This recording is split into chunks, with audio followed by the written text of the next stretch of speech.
नमस्कार. मागच्या 1-1.5 वर्षामध्ये अनेक धार्मिक कथा आपण बघत आलेलो आहोत. महाभारताची तर 275च्या आसपास भाग आपण ती कथा सांगितलेली आहे आणि अनेकांना या कथा ऐकणं बरं वाटतं. म्हणून तर गावोगावी होणाऱ्या भागवत कथा, रामकथा, हरिकथा, शिवकथा, शिवपुराण, महाशिवपुराण या सगळ्या कथांना गर्दी होत असते. देवाचं ऐकणं हे आपल्याला बरं वाटत असतं, मनाला आधार देऊन जातं, एक दिशा देऊन जातं, म्हणून बरं वाटत असतं. पुढच्या कोणत्याही कथेला प्रारंभ करण्यापूर्वी, म्हणजे मी तुम्हाला सांगितलंय की यापुढे मी हरिपाठाचीच कथा सांगणार आहे. होय, हरिपाठ ही कथा आहे आणि ती कथा मी सांगणार आहे, तुम्हाला सांगितलं होतं. पण त्याच्या आधी देवाची कथा ऐकावी का हे कळलं पाहिजे. आम्हाला ते सगळेच सांगतात की पुराण का तयार झाल्या, भागवत कथा का तयार झाल्या. तर ईश्वरी अस्तित्व कलियुगात असणार नाही.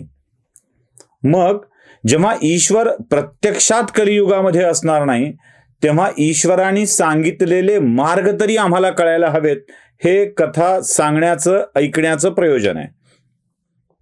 वेगवेगळ्या पुराणांच्या मधून, वेगवेगळ्या कथांच्या मधून, रामायणामधून, महाभारतामधून, भागवत कथांच्या मधून ज्या कथा सांगितलेल्या आहेत त्या मार्गदर्शक ठराव्यात असं आम्हाला अपेक्षित आहे. म्हणजे आमचं आयुष्य जगण्यासाठी उपयुक्त ठराव्यात अशा त्या कथा आहेत. म्हणून त्या कथा ऐकल्या पाहिजेत, लक्षात ठेवल्या पाहिजेत आणि त्या पुढची एक पायरी असते, ते म्हणजे आचरणात आणल्या पाहिजेत.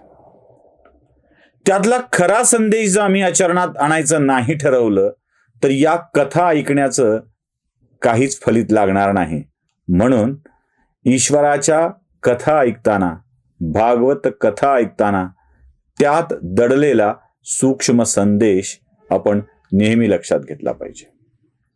म्हणून पुढच्या कथानकाला किंवा पुढच्या मालिकेला प्रारंभ होण्यापूर्वी देवाच्या कथा ऐकताना नेमकं ऐकावं काय, देव कसा दिसावा, देव दिसल्यावर त्याला मागावं काय, हे कळण्यासाठीच्या काही कथा आम्ही तुम्हाला सांगणार आहे. मगच पुढच्या कथानकाला आपण सुरुवात करणार आहोत, पुढच्या मालिकेला आपण सुरुवात करणार आहोत. कारण आधी मशागत करणं आवश्यक असतं.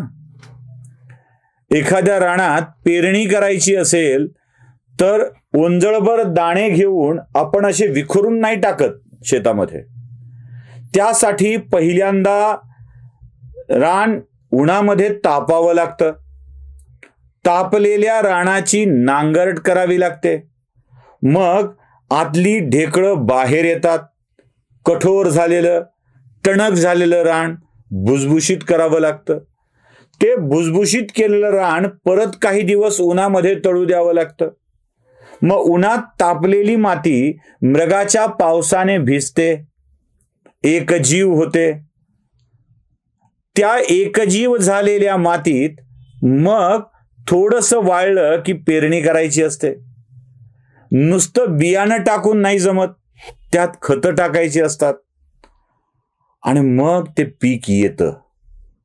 बीजरूपी तुची करी पेरणी स्वतःची, उगवेल कणीस ऐश्वर्याचे लक्षात ठेवायला पाहिजे. मग आपल्या मनामध्ये हे ऐश्वर्याचं कणीस उगवायचं असेल तर कथांच्या मधला कोणता भाग आपल्या लक्षात राहायला पाहिजे हे कळलं पाहिजे. नाहीतर काय होतं ठाऊक आहे, कथा खूप छान झाली. कशी झाली कथा छान? काय रामायण कथा होती, इतकी छान झाली, इतकी छान झाली की बस. काय आवाढव्य स्टेज होतं, त्यावर वेगवेगळे देखावे होते, लोकांना बसण्यासाठीची उत्तम व्यवस्था होती. मांडव असा होता की पाण्याचा थेंब सुद्धा गळणार नाही, पाऊस आला तरी, वादळ आलं तरी पडणार नाही असा मांडव होता. सकाळच्या वेळी चहा असायचा, नंतर नाश्ता असायचा, मग दुपारचं जेवण, मधल्या काळात एक पुन्हा चहा, रात्रीचं जेवण, दुधावाल्यांना दूधची सोय, चहावाल्यांना चहाची सोय, ज्यांना कॉफी हवे त्यांना कॉफीची सोय. निवासाची व्यवस्था उत्तम होती, अंघोळीला पाणी ही गरम मिळायचं. कथा फार छान झाली. जेवायला तर एक एक पदार्थ, मिष्ठांनाशिवाय जेवण नाही. कथा फार छान झाली. बाबा कथेत त्या महाराजांनी काय सांगितलं ते नाही लक्षात, पण जी व्यवस्था केलेली होती ती उत्तम होती आणि कथा फार छान झाली असं आपण म्हणणार असू तर या कथा ऐकण्याला उपयोग नाही. मंदिरात आपण जातो, एखाद्या आता आजकाल नवीन फॅड निघालाय ते, कुणी नैमिषारण्यात जाऊन कथा करतं, कुणी बद्रीनाथ धामला जाऊन कथा करतं, कुणी कन्याकुमारीत जाऊन आता कथा करायला लागलेत.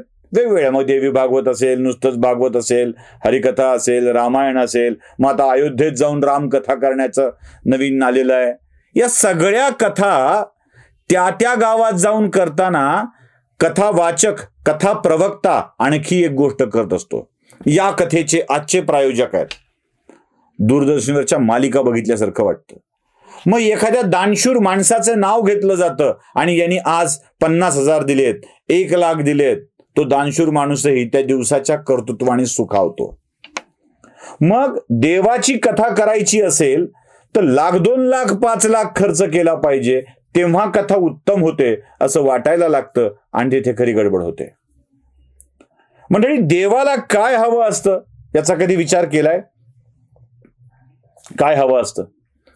देवाला जे हवंय ना ते देवाच्या कथेत लिहिलेलं आहे. देवाच्या कथेत लिहिलेलं आहे. म्हणून त्या कथा वाचणं आवश्यक आहे, ते समजणं आवश्यक आहे. आतापर्यंत आपण महाभारताची कथा ऐकली, त्यातला एक प्रसंग तुम्हाला आठवतोय? शिशुपालाचे 100 अपराध भरले होते. तो वारंवार शिशुपाल भगवंताचा अवमान करत निघालेला होता आणि 100 अपराध भरल्यावर भगवंतानी शिशुपालाला सांगितलं, आता बस, तुझे 100 अपराध भरलेले आहेत, आता यापुढे एकही अपराध करशील तर तुला मृत्यूदंड मिळेल. तो असा माजलेला होता आणि त्याने पटकन सांगितलं की अरे जा रे, तुझा अपमान करायला तर मी, अरे गोकुळातल्या दूध चोरा, तुझा तर अपमान करणारच. आणि ज्या क्षणी 101 वा अपराध झाला, भगवंतानी सुदर्शन चक्र काढलं. शिशुपालाचा वध झाला. मला ती कथा नाही सांगायची. त्यानंतर काय घडलं होतं? सुदर्शन चक्र हातात घेतल्यानंतर भगवंताचं बोट कापलं. बोट. आणि या कापलेल्या बोटावर, भगवंताचं बोट कापल्यावर त्याच्यावरती औषध लावून, हळद लावून, चुना लावून कोणीतरी त्याच्यावर उपचार करावा असं अपेक्षित होतं. आपल्या बहिणीकडं सुभद्रेकडं बघितलं आणि सुभद्रा चिंधी शोधू लागली, कारण शालू भरजरी आहे, तो कसा फाडायचा. सुभद्रेच्या घरात एकही चिंधी दिसली नाही हो, एकही चिंधी दिसली नाही. आणि मग द्रौपदीला चिंधी दे असं सांगितल्याबरोबर किंवा तिनं टारकन आपला भरजरी पितांबर फाडला आणि देवाला चिंधीनं बोट बांधलं हळद लावून. देवाला काय हवं असतं? त्याचं बोट कापलंय, त्यावेळेला रक्तस्राव थांबण्यासाठी कुठल्या तरी वस्त्राची गरज आहे. माझ्या अंगावर शालू आहे, भरजरी आहे की साधा आहे, याचा विचार न करता तो फाडून बोटावर बांधणारी द्रौपदी म्हणूनच भगवंताची जवळची होऊन जाते. त्याला जे जेव्हा हवंय ते देणारी वृत्ती आपल्यामध्ये असली पाहिजे. कथांच्या नावाखाली लाखो रुपयांचं दान करून सुख शोधणारी माणसं भगवंताला दान करताना त्याला बरं वाटेल का याचा विचार करत नाहीत. माझं एकच म्हणणं आहे, देवा मी आजारी आहे, देवा मी त्रासलेलो आहे, देवा मला प्रॉब्लेम आहे, देवा माझं कसं चाललंय बघितलास का, असं म्हणण्याऐवजी कसं चाललंय रे तुझं असं एकदा विचाराल त्याला. सकाळी सकाळी स्नान घालताना खूप थंड पाणी आहे ना, जरा गरम करू देत का असं एकदा विचारता त्याला.